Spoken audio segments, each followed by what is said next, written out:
कर लेते हैं थोड़ी देर, अभी बच्चे आ ही रहे हैं, 5 ही बच्चे।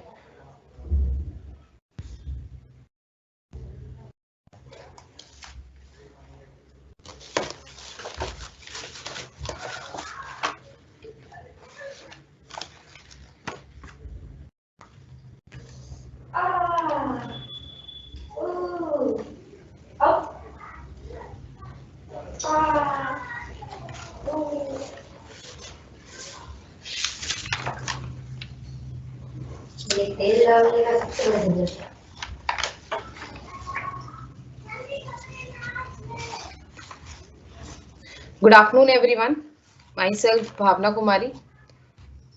यहाँ आप मुझसे चैट कर सकते हैं।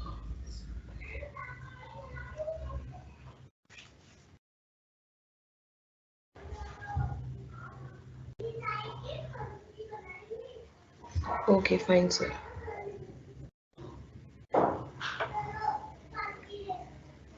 मैं खोल देती हूँ 1 मिनट लाइव इवेंट।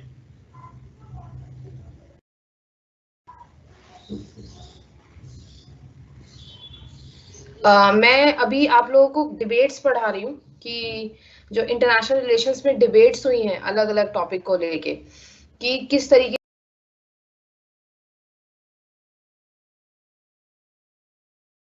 तरीके से जो अंतरराष्ट्रीय संबंध है उनकी स्थापना होती है, किस प्रकार से राज्य कार्य करता है। तो एक छोटा सा ब्रीफ इंट्रोडक्शन लेके चलते हैं।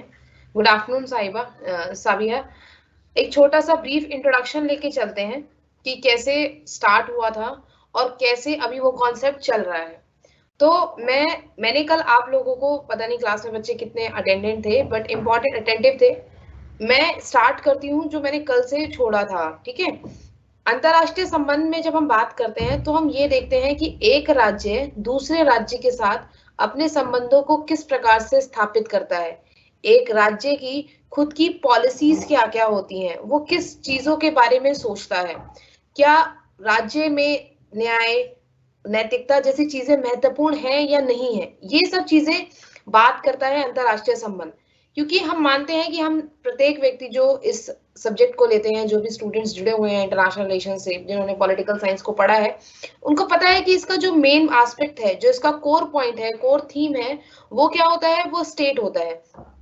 पूरी की पूरी स्टडी, चाहे कोई आइडियोलॉजी हो, कोई थिंकर हो, कोई भी कुछ भी हो, कोई भी कॉन्सेप्ट हो, वो सारा का सारा स्टेट के आसपास ही घूमता है। वो यही बताने की कोशिश करते हैं, जो थिंकर्स हैं, जो आइडियोलॉजीज हैं, वो यही बताने की कोशिश करते हैं कि एक राज्य किस प्रकार से कार्य करता है, एक राज्य का काम क्या है, एक राज्य को कैसे अपनी पॉलिसीज बनानी चाहिए, एक राज्य को किस प्रकार से अपनी मेंटेनेंस रखनी चाहिए, कैसे अपने लोगों के लिए वो बात कर पाएगा।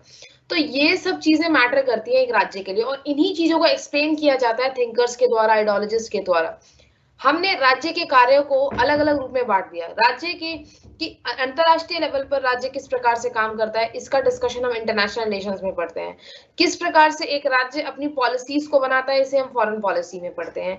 एक राज्य की गवर्नमेंट कैसी होनी चाहिए, किस प्रकार से काम करना चाहिए, इसे हम लोग कॉन्स्टिट्यूशन कंपैरेटिव पॉलिटिक्स में पढ़ते हैं। तो हर चीज का एक कॉन्सेप्ट दिया गया है, लेकिन सारे के सारे जो कॉन्सेप्ट होते हैं वो स्टेट से जुड़े होते हैं।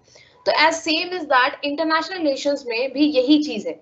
इंटरनेशनल रिलेशंस में जो डिबेट्स हुई, डिबेट्स का क्या मतलब था कि अलग अलग आइडियोलॉजीज ने ये बताया कि किस प्रकार से राज्य को अपने जो संबंध है वो दूसरे राज्यों के साथ स्थापित करने चाहिए, उनका मोटिव क्या होना चाहिए, उनका एम क्या होना चाहिए, उसके कॉन्सिक्वेंसेस क्या निकलने चाहिए, क्या बेनिफिट्स होने चाहिए, क्या नुकसान होने चाहिए, कैसा रिश्ता रहना चाहिए, इसके बारे में डिस्कशन किया।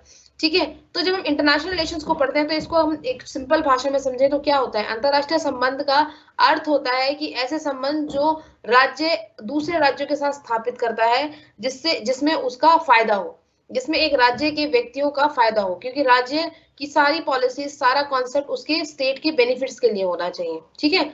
तो इंटरनेशनल रिलेशंस में हम लोगों ने 4 डिबेट्स के बारे में पढ़ना है।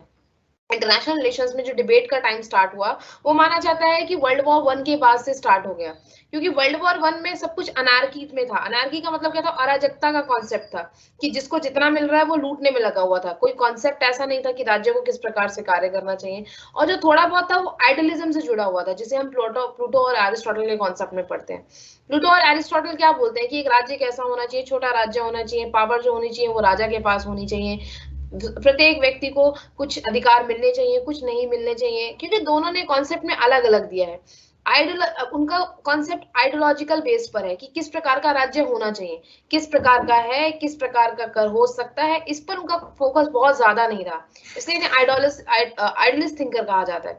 जब हम प्लेटो का कॉन्सेप्ट पढ़ते हैं कि वो स्टेट के बारे में क्या कहते हैं, वो बोलते हैं स्टेट कैसा होना चाहिए? छोटे छोटे सिटी स्टेट लेवल पे होना चाहिए, बहुत ह्यूज लेवल पे वो स्टेट की बात नहीं करते हैं। वो बोलते हैं स्टेट लेवल जो होना चाहिए वो छोटे लेवल पे होना चाहिए। एक पब्लिक 4050 जितनी पॉपुलेशन हो, प्रत्येक व्यक्ति को पढ़ने का अधिकार स्टेट प्रोवाइड करे, जिसके अंदर क्वालिटी हो उसे राजा बनाया जाए, उसके पास ये ड्यूटीज हो, ये कॉन्सेप्ट हो। ये उन्होंने उसको बहुत ज्यादा एक्सपेंड नहीं किया। उन्होंने नहीं बताया कि किस प्रकार से एक राज्य अपने आप को और बड़ा बना सकता है, क्योंकि उन्होंने तो पहले से उसको एक लेवल पे कंट्रोल कर दिया। दूसरे, जब हम एरिस्टोटल की बात करते हैं तो उन्होंने भी स्टेट को क्या बोला? उन्होंने बोला कि हाँ, स्टेट जो होना चाहिए उसमें सभी व्यक्ति के पास ये पावर होनी चाहिए कि वह रूल करे। तो अगर सभी व्यक्ति को आप पावर देते हैं रूल करने की, तो ये पॉसिबल ही नहीं है कि बहुत बड़ी पॉपुलेशन वाला स्टेट काम कर सकता है, क्योंकि अगर आप सबको पावर नहीं दे सकते। तो उनका कॉन्सेप्ट भी स्टेट को बहुत छोटे लेवल पे डिस्कस करता है।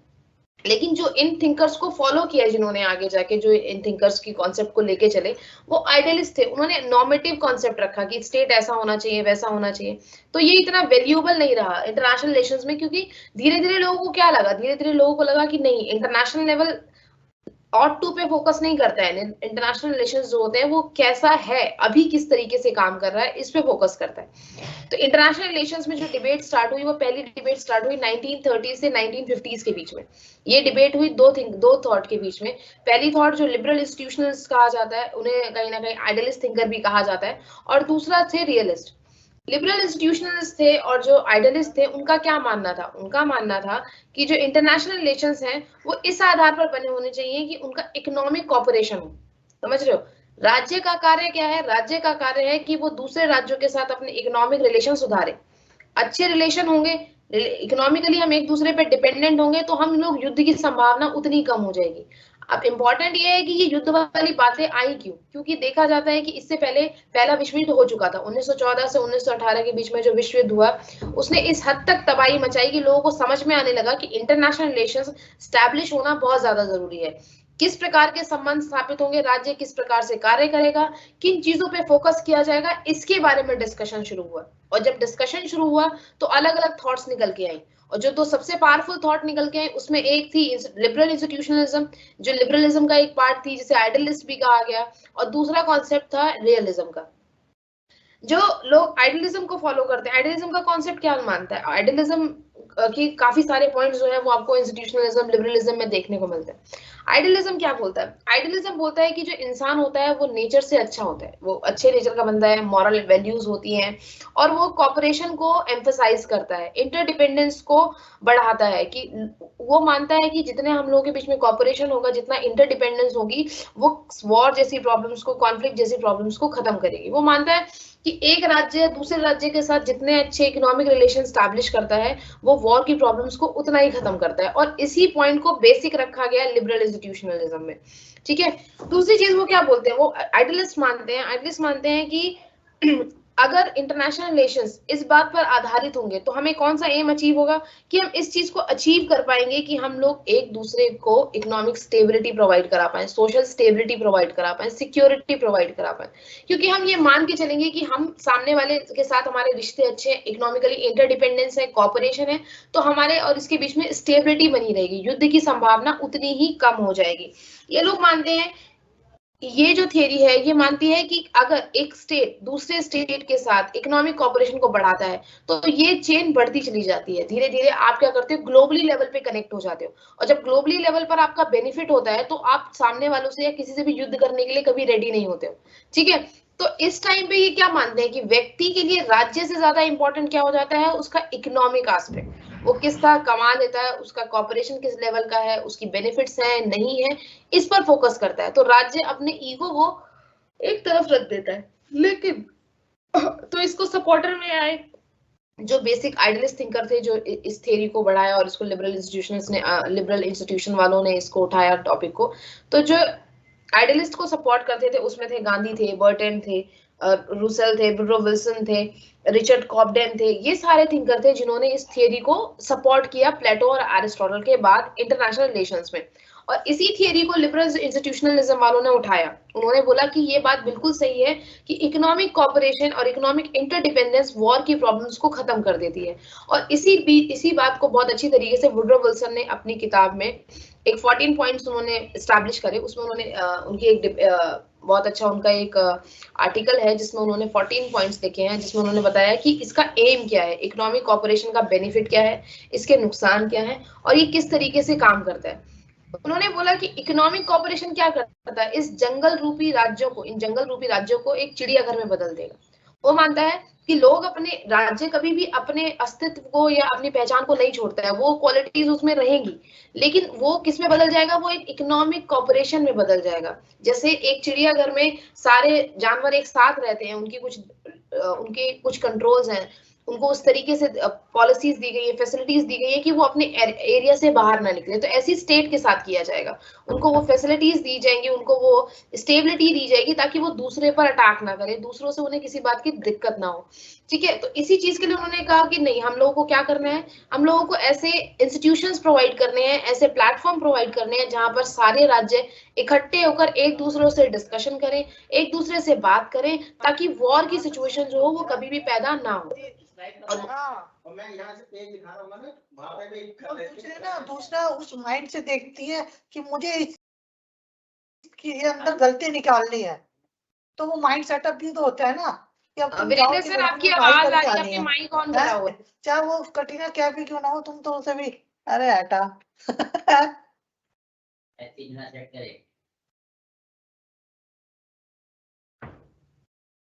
इसने तो मुझे ऐसे चाय नहीं पूछी थी, इसने मुझे वो नहीं करा था, रिजेक्ट और तुम उस सेटअप से नहीं जाओगे तो नॉर्मल लड़की भी सही दिखेगी।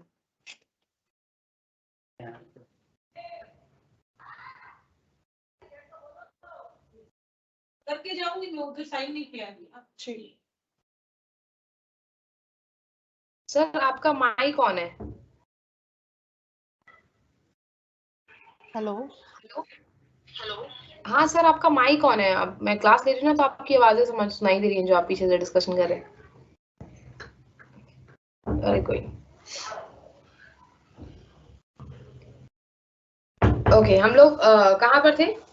हम लोग डिस्कशन कर रहे थे इकोनॉमिक कॉपरेशन को। तो वुडरो विल्सन ने आईएमएफ की बात करी। अगर देखा जाए तो ये कॉन्सेप्ट को एक्सेप्ट किया गया कि नहीं, इंटरनेशनल रिलेशंस में हम इकोनॉमिक कॉपरेशन को मेन एस्पेक्ट रखेंगे कि नहीं, सौहार्द को बढ़ाना है, भावना, इस फीलिंग को बढ़ाना है कि नहीं, हम लोगों को एक दूसरे से म्यूचुअली रिलेशन एस्टैब्लिश करना है। तब क्या होगा, स्टेट में एक दूसरे को लेके स्टेबिलिटी बढ़ेगी, स्टेबिलिटी कॉपरेशन को बढ़ाएगी, कॉपरेशन क्या करेगी, वर्ल्ड में पीस को एस्टैब्लिश करेगी। तो उन्होंने इंटरनेशनल रिलेशंस का एम रखा कॉपरेशन और पीस को एस्टैब्लिश करना। और उन्होंने माना कि अगर इस तरीके का सिचुएशन रहेगा तो सारे स्टेट्स अपने आप को स्टेबल कर पाएंगे और डेवलपमेंट होगी।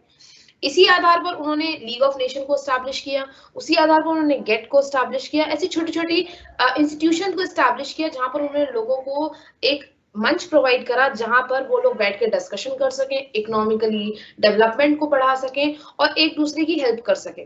ठीक है, प्रॉब्लम कब क्रिएट हुई, एक लीग ऑफ नेशन का निर्माण इसलिए किया गया था कि जैसा पहले विश्व युद्ध में तबाही देखी गई थी वैसी दोबारा देखने को ना मिले।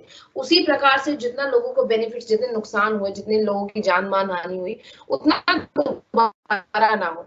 ठीक है, लोगों का फोकस चेंज करने की कोशिश की गई कि अपनी ईगो के चक्कर में कोई भी स्टेट दूसरे स्टेट को, या अपनी सिक्योरिटी के चक्कर में दूसरे स्टेट्स पर अटैक ना करे।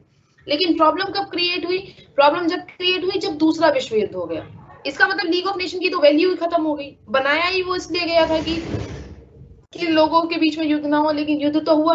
और इसी बात को रियलिज्म ने पॉइंट आउट किया और इसी बात को उन्होंने अपने कॉन्सेप्ट में रखा। उन्होंने बोला कोई भी इंस्टीट्यूशन, कोई भी कॉर्पोरेशन कभी भी इस चीज को रोक ही नहीं सकता, क्योंकि स्टेट जो होता है वो अपने आप को सबसे ऊपर रखता है, कोई फर्क नहीं पड़ता कि इकोनॉमिकली उसे कितना नुकसान हो रहा है, किसी कंट्री के साथ उसके रिलेशन कैसे स्टैब्लिश हो रहे हैं। जहां बात उसकी सिक्योरिटी, उसके पर्सनल इंटरेस्ट की आती है, वो किसी भी चीज को फॉलो नहीं करता।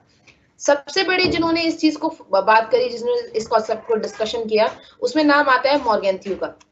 मॉर्गेंथ्यू ने अपनी किताब पॉलिटिक्स अमंग नेशन में इस बात के बारे में डिस्कशन किया। इस लिबरल इंस्टीट्यूशनलिज्म को, इस आइडियलिज्म को क्रिटिसाइज करते हुए उन्होंने बोला कि राज्य कभी भी अपने फायदे को दांव पर नहीं लगाता इकोनॉमिक कॉपरेशन के नाम पर। जस्टिस जैसी चीजें या फिर ये मोरालिटी जैसी चीजें जो है वो स्टेट के लिए कोई मैटर नहीं करती जब उसके नेशनल इंटरेस्ट की बात आती है। मॉर्गेंथ्यू से पहले काफी लोग थे जो इस चीज के बारे में डिस्कस कर चुके हैं, जैसे मैंने कल क्लास में बताया था, जिसमें नाम आ जाता है कौटिल्य का नाम आ जाता है, थ्यूसिडाइड का नाम आता है, ईएच कार का नाम आता है, जिन्होंने ये चीज कही कि राज्य को इस तरीके से काम करना चाहिए कि उसका कितना बेनिफिट हो रहा है और उसके अपने बेनिफिट के लिए वो किसी भी प्रकार से काम कर सकता है। साम दाम दंड भेद जो भी उसको स्थिति अपनानी होगी वो उसको अपनाएगा और राज्य के पावर को बढ़ाएगा। यानी कि बात आइडियलिज्म के इकोनॉमिक कॉपरेशन से हटा के रियलिज्म के पावर पे अटक गई। उन्होंने कहा कि अल्टीमेट जो ऑब्जेक्ट होता है, अल्टीमेट जो ऑब्जेक्टिव होता है स्टेट का, वो होता है पावर को मैक्सिमाइज करना, ना कि इकोनॉमिक कॉपरेशन को बढ़ाना या इकोनॉमिकली अपने आप को डेवलप करना। कोई फर्क नहीं पड़ता आप इकोनॉमिकली स्ट्रांग है या कम है, नहीं, बात मैटर करती है आप पे पावर कितनी अजीम होती है। इसका एग्जांपल आप देख सकते हो कि वेस्ट जो सऊदी अरेबियंस कंट्रीज हैं और अमेरिका को देखो। अमेरिकन का डॉलर जो है वो ऑब्वियसली दिनार से कम है, लेकिन पावर में देखा जाए तो अमेरिका उनसे बहुत ज्यादा है। ठीक है, तो मे बी काफी कंट्रीज हैं टेक्नोलॉजी में, जापान की टेक्नोलॉजी बहुत स्ट्रांग है, बहुत ज्यादा अच्छा काम करता है, लेकिन देखा जाए तो वो डिपेंडेंट है अपनी सिक्योरिटी के लिए अमेरिका पे। तो अब सारा कॉन्सेप्ट उठ के इकोनॉमिक कॉपरेशन या पीस से उठकर किस पे आ गया, पावर पे, कि maximising of power is the main motive of state, right. जिसकी बात सबसे पहले करी कौटिल्य ने, फिर बाद में थ्यूसिडाइड भी इसकी बात करते हैं, फिर ईएच कार ने अपनी बात करी। ईएच कार के कॉन्सेप्ट को हम सबसे ज्यादा पढ़ते हैं क्योंकि ईएच कार वो इंसान थे जिन्होंने बिहेवियरलिज्म को भी, जो नेक्स्ट डिबेट हुई बिहेवियरलिज्म और ट्रेडिशनलिज्म की, उसमें उन्होंने बिहेवियरलिज्म को क्रिटिसाइज किया कि कभी भी आप रूल्स एंड रेगुलेशंस के हिसाब से इंटरनेशनल रिलेशंस को नहीं रन कर सकते। इंटरनेशनल रिलेशंस में ट्रेडिशनलिज्म ही काम करता है, चाहे वो रियलिस्ट हो या आइडियलिस्ट हो, ये कॉन्सेप्ट ही काम करेगा कि ऐसा हो सकता है, ऐसी थॉट है ये, लेकिन आप रूल एंड रेगुलेशन के हिसाब से किसी भी स्टेट को नहीं चला सकते। ठीक है, तो हिस्टोरिकल बैकग्राउंड में हम लोग सबसे पहले ईएच कार को पढ़ते हैं, जिन्होंने अपनी किताब लिखी द 20 ईयर क्राइसिस। उसमें वो कहते हैं कि जो मोरालिटी और जो जस्टिस होता है उसको बहुत दूर फेंक दिया गया है इंटरनेशनल रिलेशंस में, और इस वक्त सबसे ज्यादा इंपॉर्टेंट क्या है, पावर पॉलिटिक्स। पावर पॉलिटिक्स पूरे इंटरनेशनल पॉलिटिक्स को डोमिनेट करती है, और ये हम लोग 12-20 साल के क्राइसिस में बहुत आसानी से देखा हमने ये चीज को। उन्होंने बोला कि आज के टाइम पे national interest, national security, power politics dominate करते हैं पूरे इंटरनेशनल पॉलिटिक्स को। ये पीस, हार्मनी, इंटरनेशनलाइजेशन, ये मैटर ही नहीं करती चीजें इंटरनेशनल रिलेशंस में। उन्होंने बोला कि किसी भी स्टेट के लिए क्या इंपॉर्टेंट होता है, स्टेट के लिए इंपॉर्टेंट होता है स्टेटिज्म, यानी कि उसकी कोई भी पॉलिसीज इंटर रिलेशंस में कुछ भी है, उसका स्टेट जो होता है वो सेंट्रिक होना चाहिए, उसके कॉन्सेप्ट जो उसका इंटरेस्ट है वो सेंट्रिक होना चाहिए, यानी कि स्टेटिज्म जैसा कॉन्सेप्ट फॉलो किया गया। दूसरा बोला गया कि survival of state is most important.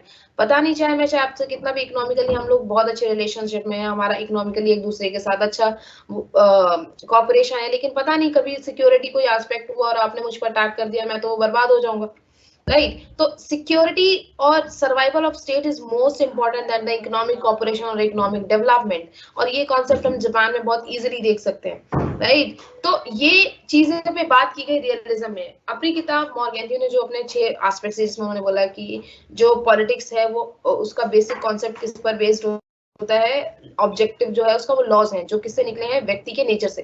वो मानता है स्टेट जो होता है, स्टेट का जो नेचर होता है वो ह्यूमन नेचर पे डिपेंडेंट है, और वो बोलता है कि ह्यूमन नेचर कभी भी आइडियलिस्ट नहीं होता, कभी भी मॉरलिस्ट नहीं होता, कभी भी उदार नहीं होता है, वो अपने फायदे के बारे में पहले सोचता है। उसका जो नेचर है वो नेगेटिव है, रैशनल तो है लेकिन वो सेल्फिश भी है, जिसकी बात हॉब्स ने भी करी है कि वो पहले अपने फायदे के बारे में सोचेगा फिर दूसरे के बारे में सोचेगा। पॉलिसीज जो होती है वो हमेशा वो स्टेट सेंट्रिक बनाएगा कि वो अपना आधार उसने उसमें रखा है, नेशनल इंटरेस्ट उसके लिए सबसे ज्यादा इंपॉर्टेंट होगा। तीसरी चीज वो बोलता है कि नेशनल इंटरेस्ट कभी भी मोरालिटी पे बेस्ड नहीं होता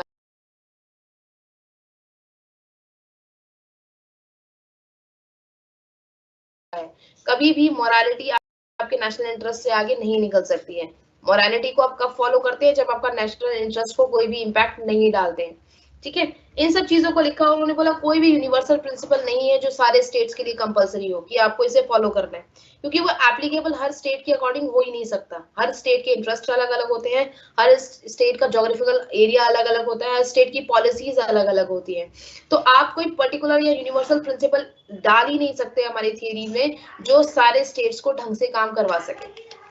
ठीक है, लोगों ने धीरे धीरे इसे क्रिटिसाइज करना स्टार्ट किया कि नहीं, ये तो पूरी तरीके से आप ऐसे कॉन्सेप्ट को बात कर रहे हैं जिसमें आप राइवलरीज को बढ़ा रहे हैं, कंपटीशन आ जाएगा, सिक्योरिटी खत्म हो जाएगी, लोगों को एक दूसरे से इनसिक्योरिटी फील होगी, क्योंकि सारे के सारे पावर को मैक्सिमाइज करने लग जाएंगे और सारे के सारे एक ही चीज पे अटक जाएंगे कि नहीं, जिसके पास जितनी पावर होगी बात उसकी उतनी सुनी जाएगी। और लोगों ने कहा कि आपकी ये बात पूरी तरीके से सही नहीं है। इंटरनेशनल रिलेशंस में से थोड़ा थोड़ा क्रिटिसाइज किया गया और फिर कहा गया कि अगर ऐसा होता तो जो यूनाइटेड नेशन जो नया बनाया गया, यूएनओ बनाया गया, आईएमएफ बनाया गया, वर्ल्ड बैंक बनाया गया, तो ये सब लोग काम नहीं कर रहे होते, लोग इससे कनेक्ट नहीं होते, पॉलिसीज नहीं बनाते। लोग इसलिए इससे कनेक्ट हुए क्योंकि वो भी चाहते हैं कि वर्ल्ड में इकोनॉमिक कॉपरेशन को बढ़ावा मिले, वॉर जैसे सिचुएशन दोबारा ना हो, पीस एस्टैब्लिश हो, कॉपरेशन एस्टैब्लिश हो, इंस्टीट्यूशनलिज्म, इंटरनेशनलिज्म जैसी चीजें आए, ग्लोबलाइजेशन को बढ़ावा मिले।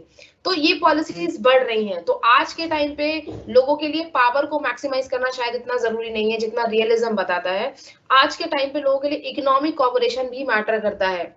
अगर उनके रिलेशन इकोनॉमिकली अच्छे हैं तो वो एक दूसरे से ना तो युद्ध करते हैं और ना ही एक दूसरे से राइवल फील करते हैं, बल्कि वो एक दूसरे को सपोर्ट करते हैं ताकि दोनों कंट्रीज डेवलप करें। इस तरीके से उन्हें क्रिटिसाइज किया गया, पॉलिसीज बताई गई, अलग अलग तरीके से कॉन्सेप्ट दिया गया। तो लेकिन बाद में क्या हुआ कि रियलिज्म और आइडियलिज्म की जो डिबेट थी उसने एक नया रूप लिया। लेकिन उससे पहले एक छोटी सी चीज है कि रियलिज्म के भी 3 पार्ट हैं। रियलिज्म आया मॉर्गेंथी के द्वारा, क्रिटिसाइज किया गया उसे लिबरल्स के द्वारा, इंस्टीट्यूशनलिस्ट के द्वारा, मार्क्सिस्ट के द्वारा, लेकिन फिर उसने एक नया रूप धारण किया जिसे नियो रियलिस्ट कहा गया, जिसका कॉन्सेप्ट जो है वो केनेथ वॉल्ट्ज ने लाया। केनेथ वॉल्ट्ज बोलते हैं, उनकी एक किताब थी जिसका नाम था थ्योरी ऑफ इंटरनेशनल पॉलिटिक्स, उसमें उन्होंने स्ट्रक्चरल रियलिज्म का कॉन्सेप्ट दिया जिसे नियो रियलिज्म कहा गया। उसमें उन्होंने बोला कि ठीक है, मैं मानता हूं जो आपने कॉन्सेप्ट दिया है कि 16 से जो भी आपने नई नई पॉलिसीज बनाए, नए नए ग्रुप बना दिए, आपने इंस्टीट्यूशंस बना दिए, ये सब बना दिया, मैं एक्सेप्ट कर रहा हूँ, कॉपरेशन को बढ़ावा मिल गया है, लॉज बन गए हैं, लोग फॉलो कर रहे हैं, एक्सेप्ट कर रहा हूँ। लेकिन आप मुझे ये सिंपल चीज कॉन्सेप्ट कंफर्म कीजिए कि इतनी सारे लॉज एंड ऑर्गेनाइजेशन बनाने के बाद भी आज भी स्टेट का प्राइम कंसर्न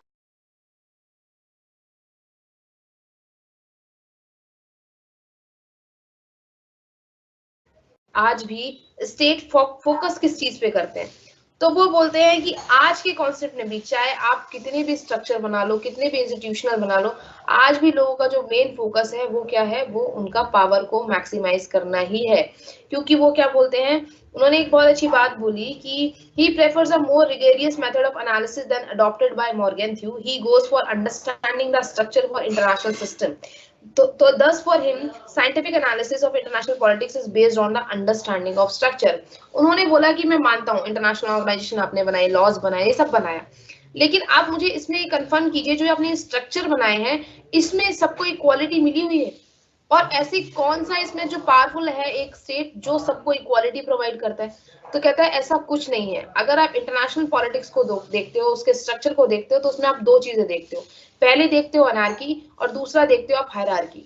वो कहता है कि इंटरनेशनल पॉलिटिक्स में जो स्टेट्स हैं, जो उसमें पावर, जिनके पास पावर्स हैं, जिनके पास ये बेनिफिट्स हैं कि वो किस तरीके से काम करेंगे, अगर आप उनको देखते हैं तो आप उसमें क्या देखते हैं?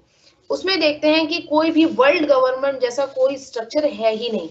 ये एक अनार्किकल कॉन्सेप्ट है, यानी कि प्रत्येक स्टेट अपने बेनिफिट के लिए काम कर रहा है। उसके लिए ये इंपॉर्टेंट नहीं है कि दूसरा स्टेट उसके लिए क्या पॉलिसीज बता रहा है, वो अपने बेनिफिट के बारे में बात कर रहा है। जब अपने बेनिफिट के बारे में बात कर रहा है तो वो किस चीज को एक्वायर करने की कोशिश कर रहा है? पावर को एक्वायर करने की कोशिश कर रहा है। तो आज भी जो उसकी फॉरेन पॉलिसीज हैं वो उसी चीज पे फोकस कर रही है, पावर पे। दूसरी चीज बोलता है हायरार्की। वो कहता है कि जो स्टेट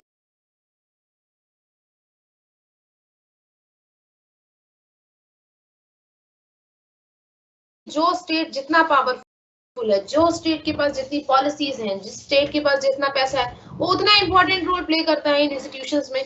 तो जिसकी जितनी पावर है उसके रूल्स और रेगुलेशंस चलते हैं।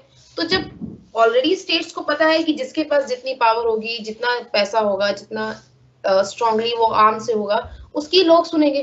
तो पावर तो यहाँ भी एक्वायर की जा रही है। तो पूरे के पूरे कॉन्सेप्ट में चाहे किसी भी प्रकार का आपने स्ट्रक्चर बनाया है तो उसमें बात तो पावर की हो रही है। तो ये कहना आज भी गलत है कि पावर को कोई सेकंड कॉन्सेप्ट या सेकंड कंसर्न मान लिया जाए। आज भी जो प्राइम कंसर्न है, आज भी जो स्टेट के लिए इंपॉर्टेंट बात है, वो पावर को एज्यूम करना ही है। तो स्टेट अपने इंटरनेशनल रिलेशन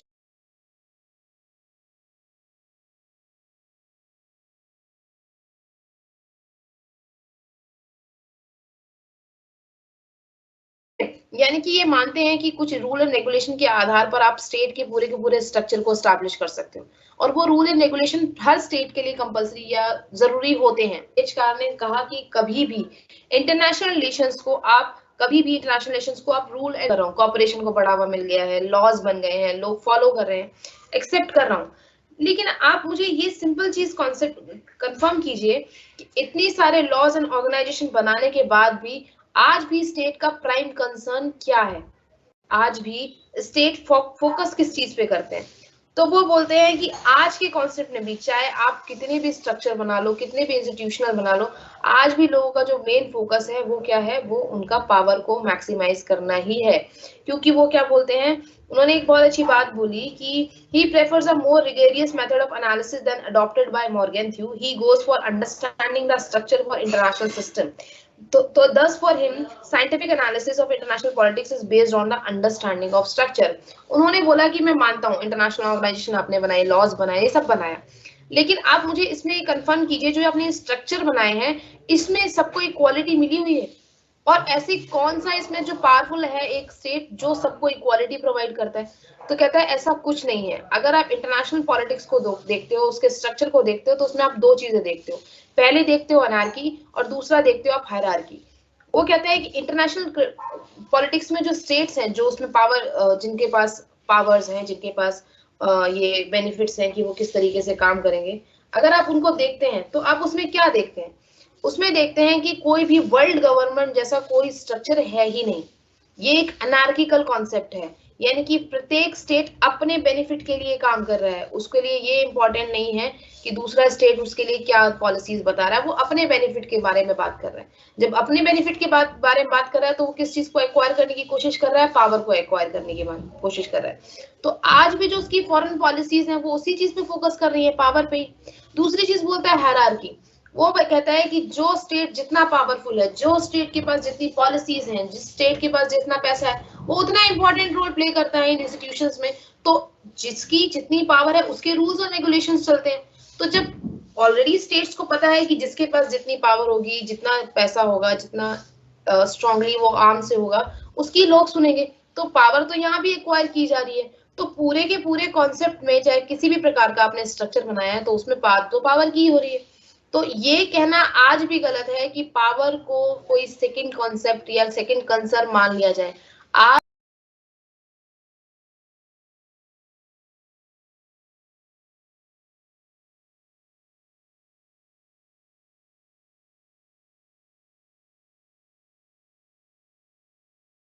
आज भी जो प्राइम कंसर्न है, आज भी जो स्टेट के लिए इंपॉर्टेंट बात है, वो पावर को एज्यूम करना ही है। तो स्टेट अपने इंटरनेशनल रिलेशंस को पावर बेस्ड पर ही स्टैब्लिश करता है।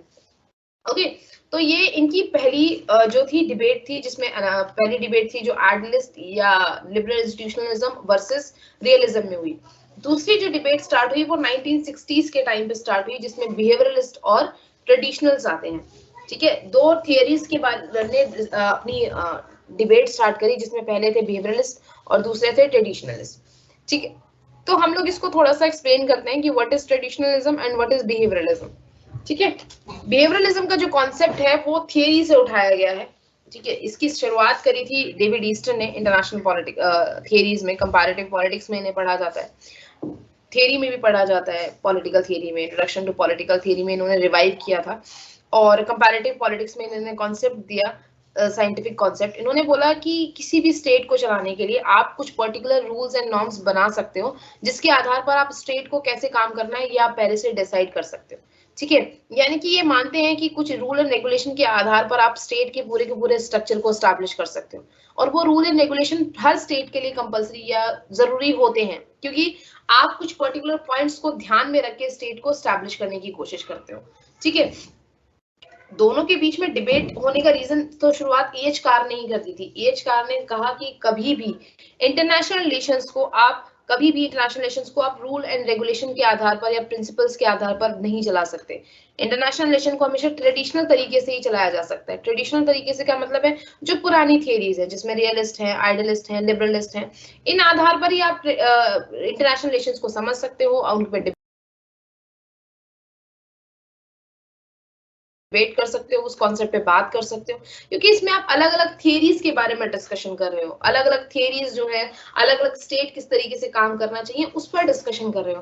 कुछ स्टेट्स के लिए लिबरलिस्ट अच्छे होंगे, कुछ स्टेट्स के लिए मार्क्सिस्ट अच्छे होंगे, आइडियलिस्ट अच्छे होंगे, कुछ लोगों के लिए रियलिस्ट अच्छे होंगे, लेकिन यही थियरीज हैं जो इंटरनेशनल रिलेशंस को बताती हैं, जो उन्हें डिस्कस कर सकती हैं। बिहेवियरलिज्म जो है वो इंटरनेशनल रिलेशंस के लिए नहीं बना है। इंटरनेशनल रिलेशंस को आप किसी भी रूल एंड रेगुलेशन से नहीं चला सकते। ठीक है, तो दूसरी चीज क्या हुई कि दूसरी चीज हुई जिसमें नाम आता है एशबे और डब्ल्यू रॉस का। ये दोनों के दोनों बिहेवियरलिस्ट थिंकर हैं, जिन्होंने कहा नहीं, ऐसा नहीं है, अगर हम चाहें तो इंटरनेशनल रिलेशंस को भी हम रूल एंड रेगुलेशंस के हिसाब से चला सकते हैं। आप कुछ प्रिंसिपल्स एंड नॉर्म्स बना सकते हैं, जिसके आधार पर आप इंटरनेशनल रिलेशन किस तरीके से रन करेगा, किस तरीके से स्टेट्स जो है वो दूसरे स्टेट के साथ अपने बेनिफिट्स को शेयर करेंगे, किस तरीके से वो अपने रिलेशन को दूसरे रिलेशन के साथ स्ट्रॉन्ग करेंगे, फॉरेन पॉलिसी किस आधार पर बनाई जाएंगी, ज्योग्राफिकली वो क्या इम्पैक्ट डालेंगी, इस सब पर भी आप रूल एंड रेगुलेशंस बना सकते हैं। ठीक है, यानी कि आप पहले से ही उन प्रिंसिपल्स को डिसाइड कर सकते हैं जिस आधार पर उस स्टेट को बनाया जाएगा, जिस आधार पर रिलेशंस को एस्टैब्लिश किया जाएगा। इसको सबसे ज्यादा क्रिटिसाइज, और इसी के आधार पर थियरीज आई, गेम थियरी आई, चिकन थियरी आई, ये सारी थियरीज आई जिन्होंने इस बिहेवियरलिस्ट कॉन्सेप्ट को और अच्छी तरीके से एक्सप्लेन किया, राइट। अब इसको क्रिटिसाइज किया गया डेनियल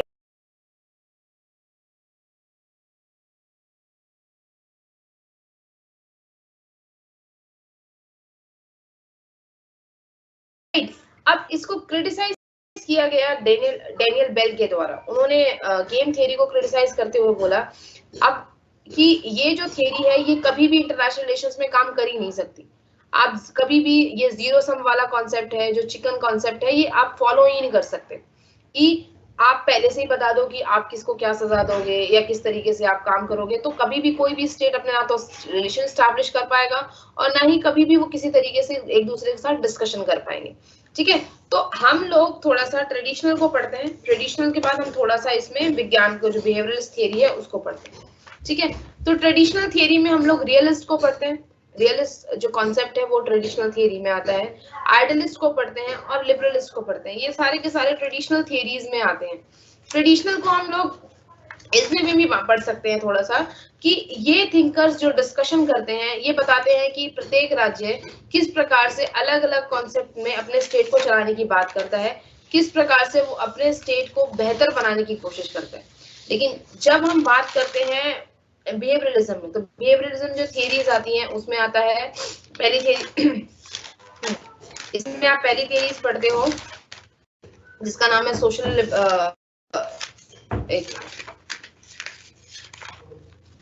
फंक्शनलिज्म थियरी पढ़ते हैं आप इसमें। ठीक है, न्यू फंक्शनलिज्म पढ़ते हैं, इसमें आप गेम थियरी पढ़ते हैं। ये सारी थियरीज जो है जो आती हैं, सोशल कंस्ट्रक्टिविज्म है, ये सारी थियरीज आती हैं आपकी बिहेवियरलिज्म में। अब हम थोड़ा सा फंक्शनलिज्म के बारे में पढ़ते हैं और सोशल कंस्ट्रक्टिविज्म के बारे में पढ़ते हैं। ओके, फंक्शनलिज्म जो थियरी है वो रिचर्ड कॉब्डेन ने दी है। रिचर्ड, आपको ये थियरीज में थोड़ी थोड़ी इसलिए बता रही हूँ ताकि आपको पता हो कि जो दोनों के बीच में वो बहस होने का रीजन क्या है। ठीक है, दोनों की थियरीज का बेसिक कॉन्सेप्ट क्या था। देखो, दोनों की थियरी का बेसिक कॉन्सेप्ट क्या है। जो ट्रेडिशनल थिंकर है वो क्या मानते हैं कि आपके जो रूल रेगुलेशंस पहले से चले आ रहे हैं, किस प्रकार से जो स्टेट है वो काम कर रहा है, अलग अलग थियरीज को कैसे फॉलो कर रहा है, इंटरनेशनल रिलेशंस कैसे एस्टैब्लिश करेंगे, आपने पहले से देखते हुए आए हैं, चेंजेस भी हो रहे हैं टाइम के हिसाब से, तो आप उसी तरीके से इंटरनेशनल रिलेशंस को डिस्कस करेंगे। लेकिन जैसी ही बात आ जाती है बिहेवियरलिस्ट क्या बोलते हैं कि पता ही करता है, लेकिन आप उसी के आधार पर कुछ रूल एंड रेगुलेशंस बना सकते हो, क्योंकि इंसान का नेचर तो हर जगह ज्यादातर सेम ही होगा। तो आप उन रूल एंड रेगुलेशन को एस्टैब्लिश कर दो। अब वो रूल रेगुलेशन एस्टैब्लिश हो जाएंगे तो हर स्टेट उसी तरीके से काम करेगा, उसी स्टेट से काम करेगा, तो एक ग्लोबली लेवल पे दो कनेक्शन बढ़ेगा और जो है डेवलपमेंट होगी, अपने आप वॉर की सिचुएशन कम हो जाएगी, राइट। रियलिस्ट क्या बोलते हैं कि जिसके पास जितनी ज्यादा पावर एक्यूम होगी वो उतनी वॉर से उसको दिक्कत कम होगी, क्योंकि उसे पता है कि जितना पावरफुल है वो कोई भी उससे लड़ाई नहीं करना चाहेगा। प्रॉब्लम्स तो उनको पास होगी जिनके पास पावर नहीं है, फिर वो उसके पार्टनर बन जाएंगे जो पावरफुल बंदा है, जो हमने कोल्ड वॉर में देखा। कोल्ड वॉर में जो पूरा का पूरा विश्व है वो दो गुटों में डिवाइड हो गया, तो कहीं ना कहीं वो रियलिस्ट कॉन्सेप्ट सही था। दोनों स्टेट जो थे पावरफुल थे, जो लिबरलिस्ट थे कैपिटलिज्म को सपोर्ट कर रहे थे अमेरिकन कंट्रीज, और जो मार्क्सिस्ट को सपोर्ट कर रहे थे, जो कम्युनिज्म को सपोर्ट कर रहे थे, वो यूएसएसआर के पार्ट थे। तो देखा जाए तो कुछ कंट्रीज तो इसलिए जुड़ी कि आइडियोलॉजिकल सपोर्ट है, लेकिन कुछ कंट्री इसलिए जुड़ी क्योंकि उन्हें पैसा चाहिए था, या उन्हें पावर से मतलब था, या सिक्योरिटी चाहिए थी, तो वो दोनों इधर उधर से दोनों तरफ से कनेक्ट हो गई। इंडिया ने जो है वो दोनों के साथ रिलेशन दूर रखे, लेकिन कुछ कंट्रीज तो यूएस के साथ चली गई, कुछ जो है वो रशिया के साथ चली गई। तो वो इसीलिए गई क्योंकि उनका जो मेन पर्पस था, जो मेन ऑब्जेक्टिव था, वो सर्वाइवल था। उन्हें पता था कि अगर वो अलग रहेंगी, अकेली रहेंगी, तो सर्वाइवल मुश्किल है। उन्हें सिक्योरिटी चाहिए थी, स्टेटिज्म जैसा कॉन्सेप्ट था, उनका नेशनल इंटरेस्ट ये था कि वो अपने आप को सिक्योर कर पाए, तो वो अलग हुई। ये लोग क्या बोलते हैं कि हम लोग पता है कि किस तरीके से स्टेट काम करता है, हम क्या करेंगे कि इसी कुछ प्रिंसिपल्स बना देंगे जिसके आधार पर जो स्टेट है वो काम करेगा, ठीक है। फंक्शनलिज्म जो थियरी है इंटरनेशनल रिलेशंस में, वो कॉब्डेन ने दी। रिचर्ड कॉब्डेन ने अपनी एक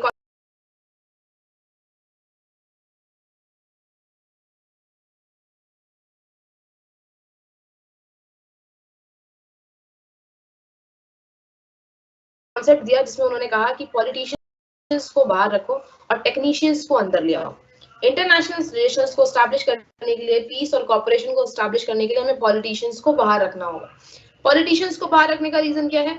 इनको बाहर रखने का रीजन क्या है कि इनको ये लोग क्या करेंगे, ये ऐसी बातें करते हैं, स्टेट रूट जैसा कॉन्सेप्ट है, नेशनल सिक्योरिटी को ज्यादा फोकस करते हैं, लेकिन जैसे आप टेक्निकल लोगों को बीच में लाते हैं, यानी कि इंडस्ट्रियल्स को बीच में लाते हैं, या आप बड़े बड़े मर्केंटलिस्ट को बीच में लाते हैं, तो ये लोग इकोनॉमिक कोऑपरेशन की बात करते हैं, डेवलपमेंट की बात करते हैं, तो अपने आप ये क्या करते हैं, वॉर जैसी सिचुएशन को कम कर देते हैं। इन्होंने क्या करा, ये बोलते हैं कि जो कॉन्सेप्ट है, ये फंक्शनलिज्म का कॉन्सेप्ट है, ये जो पॉलिटिशियंस को बाहर करना और टेक्निकल को अंदर लाने से, इससे क्या प्रमोट होगा, इससे रीजनल इंटीग्रेशन प्रमोट होता है, ठीक है। ये कहते हैं कि ये ग्लोबल लेवल पर क्या करेगा, और सिर्फ इंटरनेशनल लेवल पे, ये रीजनल लेवल पे ही इंटीग्रेशन को फोकस नहीं करेगा, ये ग्लोबल कॉन्टेक्स्ट में भी यही सेम काम करेगा। आप क्या करेंगे, धीरे धीरे एक दूसरे से कनेक्ट होना शुरू हो जाएंगे।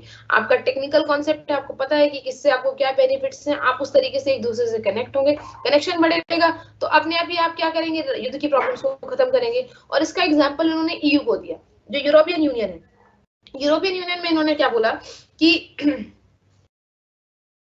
जो रीजनल इंटीग्रेशन है वो आप यूरोपियन यूनियन में देख सकते हो कि कंट्रीज ने अपने बेनिफिट्स के अकॉर्डिंग एक ग्रुप बनाया, प्रिंसिपल शेयर करे, नॉर्म शेयर करे, और वो साथ में काम कर रही है, ठीक है। वहां पर स्टेट जैसा कॉन्सेप्ट है ही नहीं कि आप स्टेट है, आपकी जो पावर है वो ज्यादा है, जैसे डेनमार्क को ज्यादा दे दी है, फिनलैंड को कम दे रखा है, इटली को कम दे रखा है, जर्मनी को ज्यादा दे रखा है, ये वहां पर सिचुएशन है ही नहीं। वहां सारे इक्वली बैठते हैं, इक्वली डिस्कशन करते हैं, इक्वली जो म्यूचुअल अंडरस्टैंडिंग होती है, म्यूचुअल कॉपरेशन होता है। तो इसका मतलब क्या होता है, इससे ये बेनिफिट होता है कि वॉर्स की सिचुएशन वहां बहुत कम है, ठीक है। तो आपके प्रिंसिपल्स और नॉर्म डिस्कस हो चुके हैं, आपके ऑब्जेक्टिव सेम है, आपकी सिचुएशंस एक जैसी है, आप सेम एरिया से बिलोंग कर रहे हैं, तो क्या हो रहा है, इससे क्या हो रहा है कि कॉपरेशन बढ़ रहा है, ठीक है।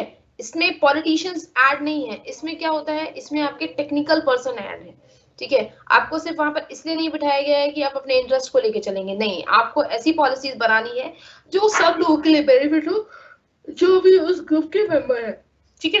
तो ये किसका एग्जांपल है, ये कहीं ना कहीं रीजनल इंटीग्रेशन का एग्जांपल है, जिसकी बात रियलिज्म कभी नहीं करता। रियलिज्म कभी नहीं मानता कि रीजनल इंटीग्रेशन या ग्लोबल इंटीग्रेशन जैसा कोई कॉन्सेप्ट होता है। स्टेट सिंगल सर्वाइव करता है, वो सिंगल पावर को एक्वायर करता है, ठीक है। इस थियरी को, ये जो थियरी है, इस थियरी को इंटरनेशनल रिलेशंस में जिसने डेवलप किया उसका नाम था डेविड मेट्रानी। जो रिचर्ड कॉब्डेन है वो फंक्शनलिज्म के प्रपादक है, लेकिन इंटरनेशनल रिलेशन में जो इसे लेके आए उनका नाम था डेविड मेट्रानी। डेविड मेट्रानी ने क्या कहा, उन्होंने कहा कि ये इंटरनेशनल रिलेशंस में फंक्शनलिज्म जो क्या करता है, फंक्शनलिज्म पॉलिटिक्स को जो है दो पार्ट्स में डिवाइड करता है, एक बोलता है एक हाई पॉलिटिक्स और एक लो पॉलिटिक्स, राइट। ये कहते हैं कि हाई पॉलिटिक्स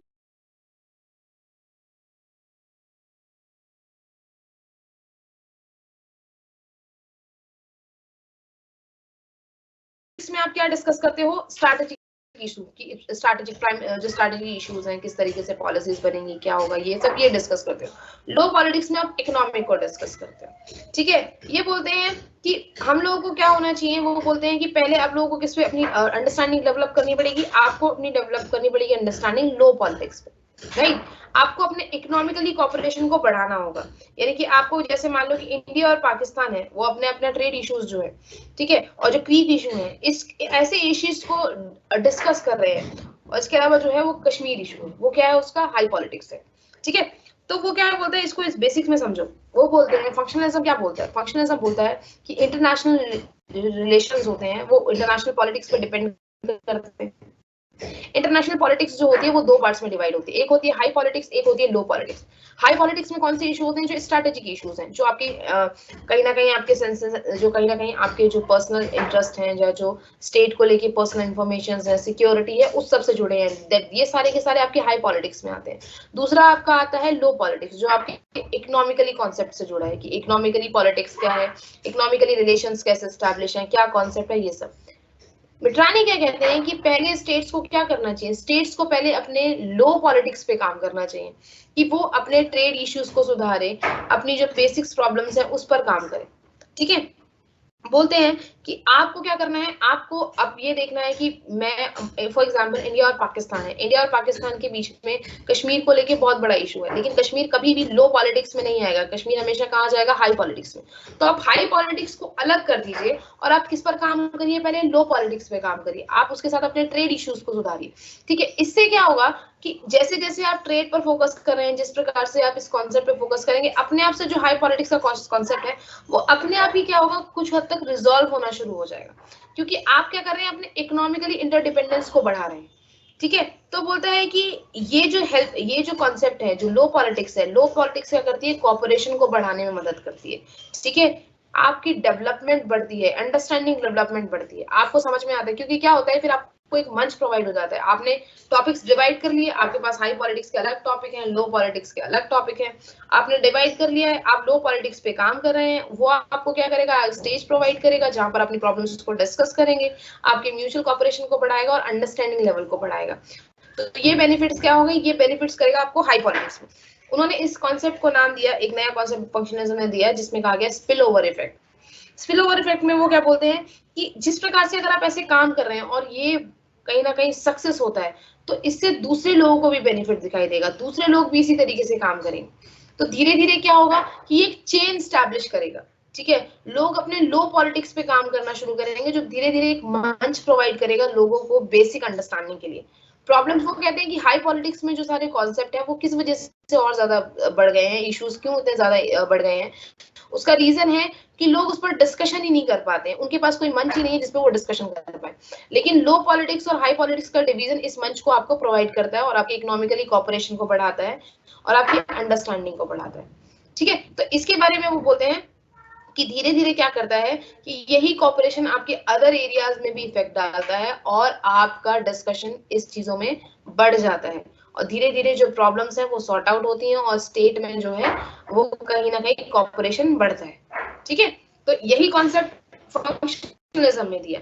दूसरा उनका जो कॉन्सेप्ट है उसमें उन्होंने जो ये सारे आते हैं बिहेवियरिस्ट में, आप कहीं ना कहीं देखो तो इसके प्रिंसिपल्स हैं कि हाई पॉलिटिक्स लो पॉलिटिक्स डिवाइड करना, इस तरीके से काम करना, ये प्रिंसिपल होंगे, ये नॉर्म्स होंगे, तो ये सारी बिहेवियरल थियरी है, इनको पता है कि किस प्रकार से काम करने से जो स्टेट है एक दूसरे के साथ आएगी और बैठ के उस पर डिस्कशन करेंगे, ठीक है। दूसरी जो थियरीज में हम पढ़ते हैं हम उसको डिस्कस करते हैं गेम थियरी को, ठीक है।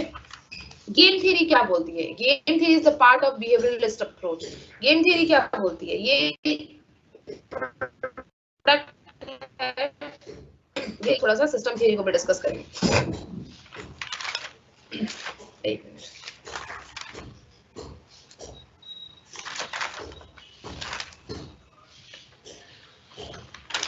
पहले मैं गेम थियरी से पहले सिस्टम थियरी को एक्सप्लेन कर दूं।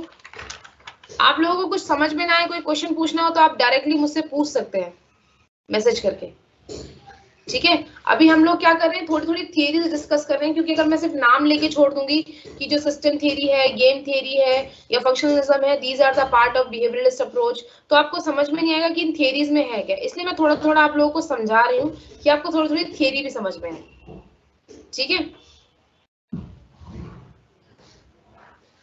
ओके, जो सिस्टम थियरी है, अच्छा इंपॉर्टेंट चीज क्या है कि ये दोनों जो डिबेट्स हुई, इस पर सबसे फेमस जो किताब लिखी गई वो लिखी गई मॉर्टन कपलान के द्वारा। मॉर्टन कपलान ने एक किताब लिखी, the great debate on the new great debate, the new great debate, जिसमें उन्होंने बोला कि ट्रेडिशनलिज्म और बिहेवियरलिज्म के बीच की नई ग्रेट डिबेट आई है। पहली डिबेट हो चुकी, ये न्यू ग्रेट डिबेट है जो डिस्कस कांसेप्ट को इंटरनेशनल रिलेशंस के कांसेप्ट में, ठीक है। तो इनका खुद का जो कॉन्सेप्ट है मॉडर्न कपलान का, उनका कॉन्सेप्ट को कहा जाता है सिस्टम थियरी, ठीक है। इस थियरी में उन्होंने क्या बोला, इस ये जो थियरी है, this is a part of the international relation, this is a part of the behaviourism in international relations. इसमें उन्होंने क्या करा कि एक सिस्टम प्रोवाइड करने की कोशिश करी इंटरनेशनल पॉलिटिक्स को।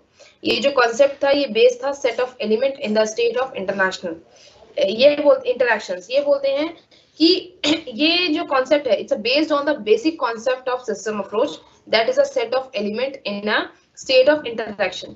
ये एक ऐसा कॉन्सेप्ट प्रोवाइड करने की कोशिश करिए जिसमें स्टेट एक दूसरे से इंटरैक्ट हो पाए, वो एक दूसरे से डिस्कशन कर पाए टॉपिक्स पे, ठीक है। तो मॉर्टन कपलान ने क्या करा है, उन्होंने कोशिश करी है लोकेट करने की element of system of international politics, जिसमें वो बोलते हैं कि किस किस प्रकार के एलिमेंट्स होते हैं जो इंटरनेशनल पॉलिटिक्स में रोल प्ले करते हैं, ऑब्जेक्टिव्स क्या होते हैं, क्या कॉन्सेप्ट होता है, ये सब का डिस्कशन करते हैं। तो जो ये थियरी है, these are international politics as per the theory is a system of sovereign state in the state of interactions. ये बोलते हैं इस थियरी के अकॉर्डिंग, सिस्टम थियरी के अकॉर्डिंग, मॉडर्न कपलान के अकॉर्डिंग, ये बोलते हैं कि जो स्टेट क्या होते हैं, जो इंटरनेशनल पॉलिटिक्स है इसमें स्टेट क्या है, स्टेट क्या है जो इंटरनेशनल रिलेशंस में जो स्टेट है, these are the basically a sovereign state. और जो पूरा इंटरनेशनल पॉलिटिक्स या इंटरनेशनल रिलेशंस है, ये क्या है, ये एक सिस्टम है इंटरनेशनल इन सॉवरेन स्टेट का, जहां पर ये बैठ के अपना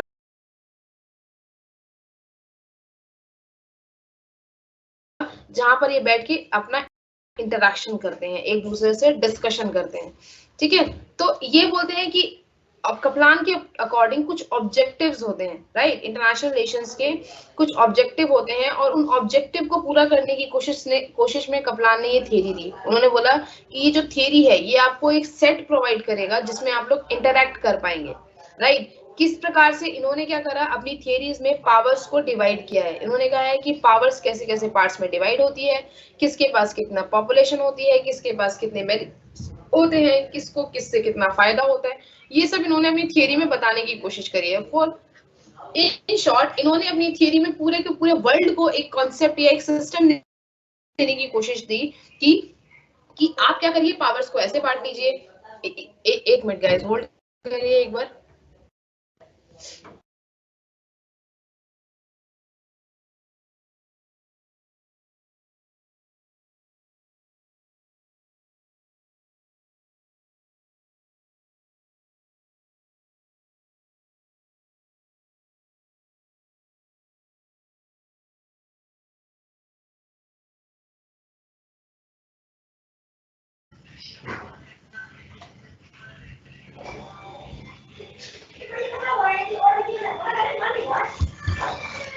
आई एम रियली सॉरी, मेरे यहाँ पे कुछ इशू हो गया था लैपटॉप में, एकदम से ये बंद हो गया था।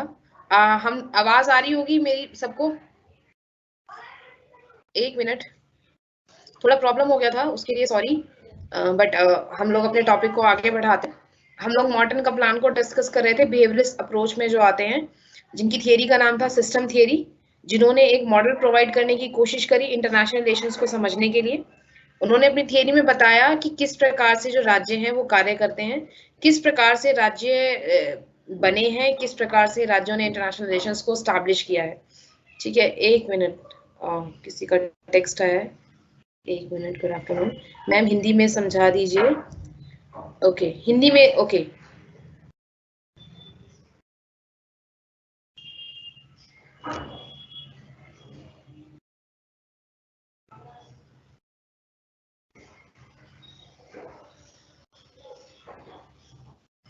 ओके, नहीं, मैं वो समझाने की कोशिश नहीं कर रही, नहीं, अप्रोच है ये जो आप पूछ रहे हैं हर्ष जी कि बिहेवियर अप्रोच टॉपिक कहाँ है। बिहेवियर अप्रोच का टॉपिक अलग से नहीं है, जो डिबेट्स है ना उसमें बिहेवियरलिज्म है। ठीक है, जो मैंने आपको बताया कि 4 आपको डिबेट्स पढ़नी है इंटरनेशनल रिलेशंस की अर्ली डिबेट्स में। जैसे पहली डिबेट जो है, जो आइडियलिज्म या लिबरल इंस्टीट्यूशनलिज्म बोलो और रियलिज्म के बीच में हुई। दूसरी जो वो हुई है, डिस्कशन हुई है, जो डिबेट हुई है, वो हुआ है बिहेवियरलिज्म के बीच में और ट्रेडिशनलिज्म के बीच में। ट्रेडिशनलिज्म की जो अप्रोच है उसको सबसे ज्यादा जिन्होंने फॉलो किया वो E.H. कार का नाम लोग हम पढ़ते हैं, कि वो बोलते हैं कि कभी भी आप इंटरनेशनल रिलेशंस को बिहेवियरलिस्ट अप्रोच से समझ ही नहीं सकते, साइंटिफिक अप्रोच से आप इंटरनेशनल रिलेशंस को नहीं समझ सकते, क्योंकि व्यक्ति का जो इंटरेस्ट है और व्यक्ति का जो स्वभाव है वो उसकी आवश्यकताओं के अनुसार बदलता रहता है। तो आप सेम कॉन्सेप्ट को कभी एक जगह पे नहीं रख सकते। अच्छा, अब मेरी वीडियो आ रही है, दिख रही हूं मैं?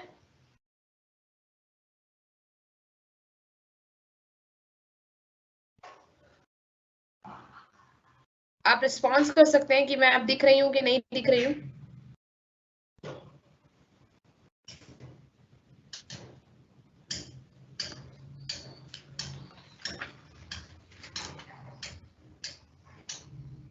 ओके, ठीक है।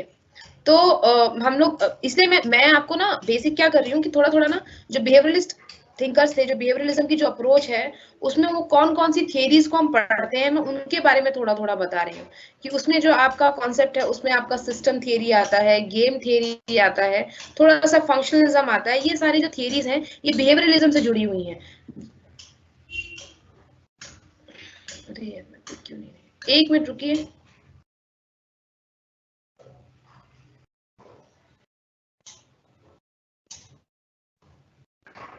अब मैं दिखाई दे रही हूँ?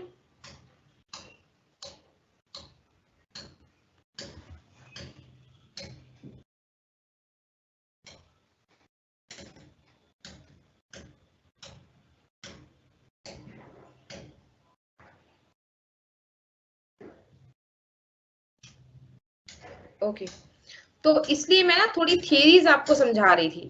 सिस्टम थियरी में मैं इसलिए मॉडर्न का प्लान जो है ना, इन लोगों के नाम आपको अपने आंसर्स में ना दिखाने पड़ेंगे।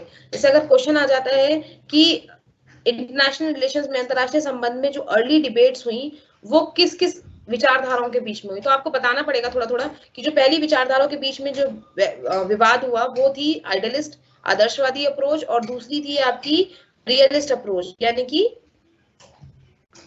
एक मिनट मैम, आप नहीं लिख रहे हैं? अच्छा, हिंदी में पढ़ाऊं? तो अभी तो मैं हिंदी ही बोल रही हूँ, एक आध वर्ड जो है वो थोड़ा निकल जाता है इंग्लिश में। आदर्शवादी तो हिंदी में ही है।